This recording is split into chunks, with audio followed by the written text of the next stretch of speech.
do. So maybe I'll hand over to Bill now for what you're going to say.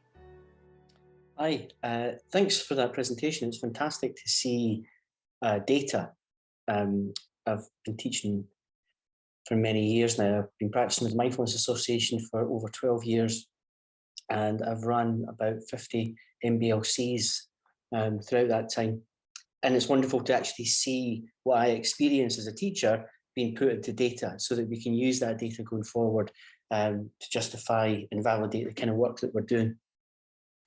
So the project I was going to talk about was working with addiction services in Fife. Now, this came about in a kind of strange way, and it kind of relates into my journey of compassion for others and developing self-compassion. I don't know if anybody else has come across Pema Chodron's The Fearless Heart. That's an audiobook, and she talks about the 5 precepts, what these 5 precepts for developing compassion. And one of them is help those who you think you cannot help. And when she'd asked me that, well, it's an audiobook, I was listening to it in the car and I was thinking, who is it? And what she's saying is, who do you find difficult or repulsive? And that's where you have to open your heart. And that would be quite difficult. And what came to mind for me was some of the people that I had met through my work in addiction services, where I found it very hard to connect to them. And then last year, I started to do my diploma in person-centered counselling and psychotherapy. And my placement was at Drugs, Alcohol, Psychotherapies Limited, Fife. So that was right at the front line of addiction services in Fife, and also trauma, because the two of these things are very often linked together. I mean, it's very often said that the drugs population are the most demonized population in our society, and yet they're largely made up of human beings that have suffered and survived traumatic experiences, including sexual violence as children, come out of foster care. So this particular group I've been working with for a year as a counsellor in training. So I was doing my placement there and working on my hours as a counsellor for completion of my diploma. And when I was working with these amazing human beings who were trying so hard to find another way to live, I obviously thought, my God, if I could do an MBLC here, it would be great, because there's such potential here for people to get relief from their suffering. So that immediately, when my line manager said, how could we develop this, Bill? And I said, well, why don't we see if we can run an MBLC from the Everyone project and get the funding, and then we could connect to the NHS, Fife addiction services, and to restoration. So we brought 3 organisations together who helped to find people who were suitable, people who were in remission, i.e. they had were on a programme of abstinence and they'd had some one-to-one therapy, and then they came along to the session that we ran. And it worked quite well in terms of bringing together a group of people who were already in the building in the morning for breakfast. The restoration ran a breakfast morning for addiction services, and then they came straight out of that, having been fed, straight into the mindfulness-based living course. So it kind of worked, having that connection of, rather than people having to try and find somewhere to go, and they knew where they were going and they were already in the building. I was concerned about trying to bring loving kindness to people who really were experiencing self-loathing. The population who experience addiction really loathe themselves for their experience of what they've done when they've been addicted, and they perceive their community and their family to loathe them as well. And given how much experience I've got delivered in MBLC, I was concerned that by the time we got to week 6 and 7, it was going to be really difficult.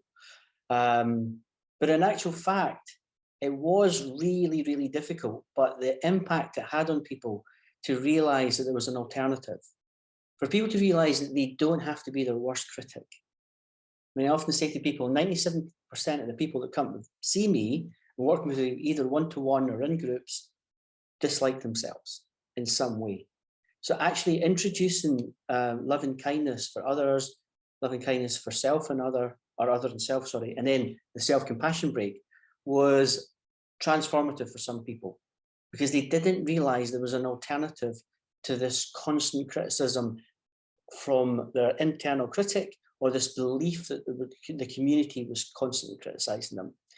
So these practices, which were the most difficult in terms of, you know, for those teachers who've held a space where it's really emotional, when you've got 10, 12 people who are really, really upset, really feeling what it's like to turn towards themselves for the first time with kind of an intention. Remember, it begins with the intention of being kind to yourself. Was really powerful, really emotional for all of us. And it was wonderful to see them taking that forward. I did a couple of drop-in sessions after the 8-week course was finished. And this was the key thing for many of the participants, was being kind to themselves and developing self-compassion. And that they found it possible just to kind of sit with their hands on their heart, wherever they were, whatever the difficult experience, knowing that they could change. And I think that was these people would never have had access to a mindfulness course. And we're talking addiction services, and from everything from heroin to alcohol. Cocaine's really big in Fife as well. So really powerful drugs, and then coming out of that and being given this tool or a set of tools where they can actually start to transform themselves, for their families and their communities. They couldn't thank me enough for introducing this. So I just want to say that it was incredibly successful. Restoration are looking to, at other options of funding. After the Everyone Project had funded the first one, they're going to fund another one. And the value of that is seen across the NHS Fife as well, in terms of addiction services, seeing that mindfulness is delivered by an experienced teacher, has an impact on the health and well-being of former addicts. So it kind of validated mindfulness as well, taking it away from being seen as just something that's about relaxing to actually working with the mind. You know, the huge difference there between what perception of what mindfulness is, but actually it's a very challenging activity to learn to work with your mind and to be compassionate to yourself. I mean, yeah, I mean, that's two big things. So that was really all I wanted to say. It was hugely successful, and thank you very much to the Everyone Project. Thank you so much, Bill, for sharing that. I think that's absolutely wonderful. And I'm really struck by what you said about the impact of the loving kindness and the self-compassion, and how powerful that is, and how that's very unique in the mindfulness-based living course and is not an aspect of the other mainstream mindfulness courses.